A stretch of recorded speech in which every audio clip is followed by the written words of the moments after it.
സമ്മതിച്ച്. പിന്നെ ഒരു കാര്യം അഡ്വാൻസ് ആയിട്ട് പറഞ്ഞേക്കാം. സംഗതി കഴിയുമ്പോ എനിക്ക് തരാമെന്ന് പറഞ്ഞ പണം ക്യാഷ് ആയിട്ട് തരണം. ചെക്ക് തന്നാ ഞാൻ സ്വീകരിക്കില്ല.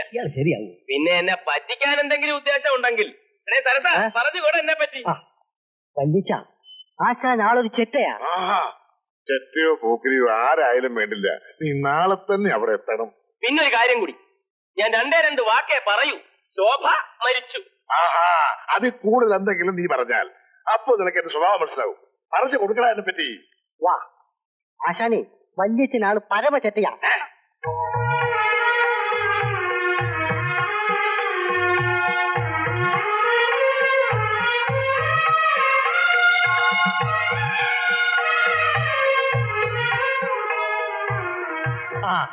തന്നോടൊരു കാര്യം പറയാൻ മറന്നു. തെക്കേപ്പറമ്പിലെ നാളികേരം ഇന്ന് തന്നെ ഔസേപ്പത്തിനെ വിളിച്ച് കച്ചവടാക്കാൻ പറയാം. മനസ്സിലായില്ലേ? കേട്ടോ, സാധനം പോയില്ല. അല്ല, ഞാൻ തല കുറച്ച് നിൽക്കാതെ കാശ് വരെ പറഞ്ഞാൽ പറയൂ. അലവലാദികൾ പറഞ്ഞ അച്യുതൻ നായർ ഇയാളാണല്ലേ?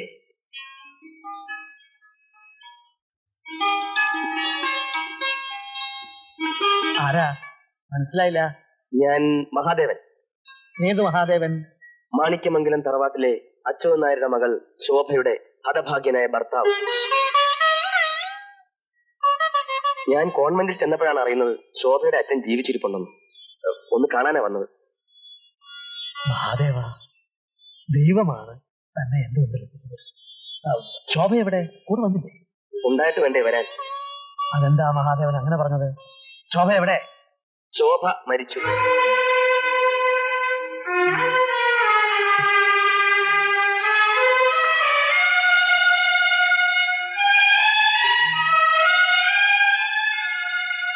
ഏതിനായിരുന്നു ഇത് സംഭവിച്ചത്? ദുർഗാപൂരിൽ നിന്നും നാഗ്പൂരിലേക്ക് വരുന്ന വഴി ഒരു കാർ അപകടം. കാറിൽ നിന്ന് തെറിച്ചു പോയ ഞാൻ എഴുന്നേറ്റ് നോക്കിയപ്പോ പീസായിട്ട് അവൾ കിടക്കുന്നു. എനിക്കത് ഓർക്കാൻ കൂടി വയ്യ സാർ. എന്റെ ഈശ്വര, ശോഭയും താനും ബോംബെയിലാണെന്നും മറ്റും പറഞ്ഞു ഇത്രയും ദിവസം സമാധാനപ്പെട്ടിരിക്കുകയായിരുന്നു. ഇനി ഈ കാര്യം അച്ചുവേട്ടനോട് ഞാൻ എങ്ങനെ പറയും? അപ്പൊ അച്യുതൻ നായര് നമ്മള് ഞാൻ പ്രഭാകരനാണ്. ഇതേപോലെ നേരത്തെ പറയണ്ടേ? ഞാൻ പോയി പറഞ്ഞിട്ട് വരാം. മഹാദേവ, ഞാൻ എങ്ങോട്ടാ പോകുന്നത്? മരിച്ച വിവരം ശോഭയുടെ അച്ഛൻ്റെ അടുത്ത് പറയണ്ടേ? എന്താ ഇങ്ങോട്ട് വന്നേ. മഹാദേവ, അച്ചുവേട്ടൻ ഒരു ഹൃദ്രോഗിയാണ്. ഇപ്പോ ഒരു അറ്റാക്ക് കഴിഞ്ഞതേ ഉള്ളൂ. സ്വന്തം മകളായിട്ട് പോലും ഒരു പ്രാവശ്യം പോലും ശോഭയെ കാണാൻ കഴിയാത്തതിൽ അച്ചുവേട്ടുള്ള മനോവിഷമം ഞാൻ പറയാതെ തന്നെ മഹാദേവൻ അറിയാലോ. ഇപ്പോഴും ശോഭ തിരിച്ചു വരും എന്നുള്ള പ്രതീക്ഷയിലാണ് അദ്ദേഹം. ഇനിയിപ്പോ മരിച്ചുപോയി എന്നറിഞ്ഞാൽ പിന്നെ എന്താണ് സംഭവിക്കുകയെന്ന് പ്രത്യേകിച്ച് പറയണ്ടല്ലോ. ഒരപേക്ഷയുണ്ട്, ശോഭ മരിച്ചു അച്ചുവേട്ടൻ ഇപ്പൊ അറിയിക്കരുത്. അത് ശരിയാവില്ല സാർ, എനിക്ക് കള്ളം പറഞ്ഞ ശീലമില്ല. മഹാദേവ, മരിച്ചവരോ പോയി, ജീവിച്ചിരിക്കുന്നവരെ കൂടെ നമ്മൾ പെട്ടെന്ന് മരണത്തിന് വിട്ടുകൊടുക്കണോ? ശോഭയുടെ അച്ഛനോട് ഈ വിവരം പറയാതെ എനിക്ക് ഉറക്കം വരില്ല. എനിക്ക് പറഞ്ഞേ പറ്റൂ. എന്നൊരു കാര്യം ചെയ്യാം, പോയി പറഞ്ഞോ. മഹാദേവ, എന്താ എന്താ കാര്യം? എന്താന്ന് കത്തിമടക്കാൻ എന്താ? ഒരു കാര്യം ഞാൻ പറഞ്ഞേക്കാം. താൻ ഈ വിവരം ചെന്ന് പറഞ്ഞ് അച്ചുവേട്ടൻ എന്തെങ്കിലും സംഭവിച്ചാൽ നിനക്കെന്താ ചാകാൻ പേടിയുണ്ടോ? പിന്നെ ചാകാൻ ആർക്കാ പേടിയില്ലാത്തത്? ആശാൻ ചാകാൻ നടന്നതല്ലേ? ഒരു വെടിക്ക് 2 പക്ഷി. ആശാന് ചാകുകയും ചെയ്യാം, ഇഷ്ടം പോലെ കാശും കിട്ടും. അതെ, സ്വയം ചാകുന്നതിൽ നല്ലതല്ലേ കണ്ട തെണ്ടികൾ തല്ലിക്കൊല്ലുന്നത്? തല്ലിക്കൊല്ലുന്നതിന്റെ മറ്റവരായിരിക്കും. ഈ പണിക്കിന് ഞാനില്ല. നിങ്ങളുടെ പാനി ഷർട്ടൊക്കെ ഇപ്പൊ തന്നെ ഊരി തന്നേക്കാം. ആശാനെ ഒന്ന് പറഞ്ഞോട്ടെ, ഇതൊന്ന് കേൾക്ക്. എങ്ങനെ വലിയാളായിട്ടൊക്കെ പോകണ്ട. ഈ കാര്യം നടത്താതെ പോയാൽ നീ ചാകുന്ന എന്റെ കൈയോട്ടായിരിക്കും. ഇതെന്തൊരു നാട്! പറഞ്ഞാലും കൊല്ലും, പറഞ്ഞില്ലെങ്കിലും കൊല്ലും. ജീവിക്കാൻ ആശാന് കൊതിയില്ലേ? കാശ് കിട്ടിയാൽ കടങ്ങളൊക്കെ തീർത്ത് ജീവിച്ചൂടെ? അതിനുശേഷം വേണമെങ്കിൽ മനസ്സുമായിട്ട് ചത്തൂടെ? മുൻവാതിൽ കൂടി പോയപ്പോ നിനക്ക് ആ നേരം പാരയായി. പിൻവാതിലൂടെ പോ, കാര്യം നടക്കും.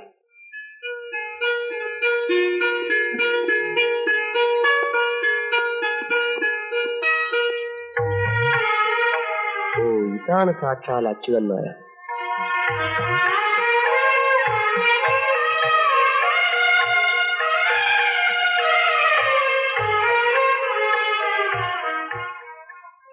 ആരാ? ഞാൻ മഹാദേവൻ, ശോഭയുടെ ഭർത്താവ്. ശോഭയുടെ അച്ഛനെ ഒന്ന് കാണാൻ വേണ്ടി വന്നതാ. മഹാദേവൻ? സംഗതി ഏക്കും. സന്തോഷായി. ഞാൻ വിചാരിച്ചു നിങ്ങൾ രണ്ടുപേരും എന്നെ അച്ഛനായിട്ട് അംഗീകരിക്കില്ലെന്ന്. അത്രയ്ക്ക് ദ്രോഹ ഞാൻ എന്റെ മോളോട് ചെയ്തു. ഇതേക്കൂല അപ്പാര മേനോ വരുന്നത്. എന്താ ശോഭ മോളെ കൂടെ കൊണ്ടുവരായിരുന്നു? ശോഭ ഇങ്ങെത്തിയോ? പ്രഭാകരൻ അന്ന് പറഞ്ഞപ്പോ ഞാൻ കരുതി എന്നെ സമാധാനിപ്പിക്കാൻ പറഞ്ഞായിരിക്കും. മോൾ എന്ത് പറഞ്ഞു എന്റെ കത്ത് കിട്ടിയപ്പോ? ഏത് കത്ത്? അതെ, ഞാൻ ആദ്യം രജിസ്റ്റർ കത്ത് അയച്ചിരുന്നല്ലോ. പിന്നെ മഹാദേവൻ ആദ്യം എന്നെയാണ് വന്ന് കണ്ടത്. ഞാനാ ഇങ്ങോട്ട് പറഞ്ഞു വിട്ടത്. അപ്പൊ നിങ്ങൾ തമ്മിൽ നേരത്തെ പരിചയപ്പെട്ടു? പിന്നെ ഞങ്ങൾ തമ്മിൽ നല്ലോണം പരിചയപ്പെട്ടു അല്ലേ? മേനോൻ കഥ മാറ്റുന്നു. നിനക്ക് ശോഭയെ കൂടെ കൂട്ടിക്കൊണ്ട് വരായിരുന്നു അല്ലേ പ്രഭാര? അത് പറയാനാ ഞാൻ വന്നത്. ശോഭ വരും. ശോഭ അവിടെ ബോംബെയിലെ പഠിച്ചോണ്ടിരിക്കുകയാണല്ലോ. അതാണ്. അതല്ല ഞാൻ പറയാൻ വന്നത്. നമ്മൾ രണ്ടുപേരും പറയുന്നത് ഒന്ന് തന്നെ. മഹാദേവന് പറയാനുള്ള ഒരു മടിയുണ്ടാ. ശോഭ ഇപ്പോ പരീക്ഷ എഴുതിക്കൊണ്ടിരിക്കുക. അത് കഴിയുമ്പോ ശോഭ ഇങ്ങോട്ട് വരും. അതല്ല, മരിച്ച കാര്യം. അച്ചുവേട്ടൻ അച്ചുവേട്ടൻ മരിച്ചു എന്നാണ് ഇത്രയും കാലം ശോഭ കരുതിയിരുന്നത്. അങ്ങനെ വിചാരിച്ചതിൽ ഒരു തെറ്റുമില്ല. സ്വന്തം മോളായിരുന്നിട്ടും ഒരിക്കലും ഞാൻ അവർക്ക് അച്ഛാന്ന് വിളിക്കാനുള്ള അവസരം കൊടുത്തിട്ടില്ല.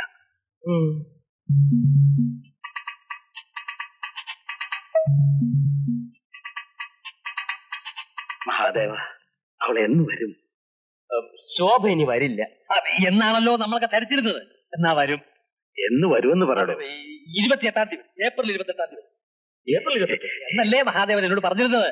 ഇനിയിപ്പോ താൻ ശോഭയോട് പറഞ്ഞു അത് മാറ്റാനൊന്നും പോകണ്ട. വന്നാട്ടെ. എനിക്ക് അദ്ദേഹത്തോട് പ്രധാനപ്പെട്ട ഒരു കാര്യം പറയാനുണ്ട്. പറഞ്ഞ മോനെ. അല്ല, മഹാദേവൻ യാത്ര ചെയ്ത് ക്ഷീണിച്ചു വന്നതല്ലേ, ഒന്ന് കുളിച്ച് ഫ്രഷ് ആയിക്കോട്ടെ. വന്നാട്ടെ. ഇവിടെ തന്നെ താമസം. ഇനിയും പറയാമല്ലോ ഇഷ്ടം പോലെ.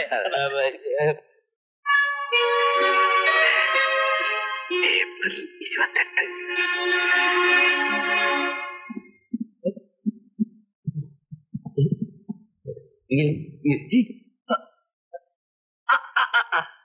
ഇത് മനസ്സിലായില്ലേ?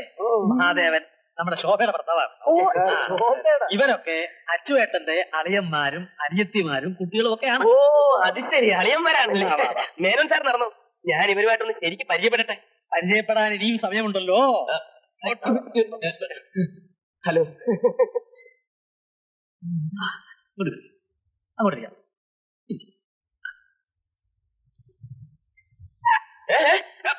എന്തിനാ കഥ നടക്കുന്നത്? നിന്നെ കൊല്ലാൻ. ഒരു കാര്യം ഞാൻ പറഞ്ഞേക്കാം. ജീവിതത്തിൽ ചെയ്ത തെറ്റിന് സ്വയം ശിക്ഷ വെച്ചോണ്ടിരിക്കുകയാണ് ആ പാവം മനുഷ്യൻ. ശോഭ മരിച്ചുപോയി എന്ന് എങ്ങനെ അറിയിച്ചാൽ നിനക്ക് എന്ത് പുണ്യ കിട്ടാൻ പോകുന്നത്? എന്റെ അച്ചുവേട്ടൻ മരിക്കാൻ താനൊരു കാരണമാവരുത്. തന്റെ അച്ഛനാകാനുള്ള പ്രായം എനിക്കുണ്ട്. അതെങ്കിലും മാനിച്ച് താനെ അനുസരിക്കണം. ഇനിയും പറയാനാണ് ഭാവമെങ്കിൽ ഞാൻ പറഞ്ഞു ഓർമ്മയുണ്ടല്ലോ, ഇന്ന് ഞാൻ കൊല്ലും. നിങ്ങൾ രണ്ടാളും ഇങ്ങനെ കൊല്ലും കൊല്ലും എന്ന് പറയുന്നുണ്ടല്ലോ, പക്ഷെ മരിക്കാൻ ഞാൻ ഒരാൾ മാത്രമേ ഉള്ളൂ. അത് നിങ്ങൾ മനസ്സിലാക്കണം. ഇനി നിങ്ങൾക്ക് അത്രയ്ക്ക് നിർബന്ധമാണെങ്കിൽ എന്നെ അങ്ങ് കൊല്ല്. വല്യച്ഛാ, കൊല്ലരുത്. നമ്മളെ കൊണ്ട് കൊല്ലിച്ചിട്ടവൻ തരിതപ്പാനുള്ള ശ്രമമാണ്. നീ തിരിച്ചെന്ന് അയാളോട് 5 വാക്ക് പറ. ഞാൻ പറഞ്ഞത് തെറ്റാണ്. ശോഭ മരിച്ചു. ഓ, ഇപ്പൊ 2 5 വൈകിയാൽ ഇനിയും എണ്ണം കൂടും. നിന്റെ കിണ്ണവും തെറ്റും. എന്നാ കേട്ടോ, ഞാനത് മനഃപൂർവ്വം പറയാതിരുന്നതാ. വല്യച്ഛ കേട്ടോ, അടിച്ചോടിച്ചവന്റെ കൈയും കാലും നിങ്ങളൊക്കെ ഇത്രയ്ക്ക് വിഡ്ഢികളായി പോയല്ലോ.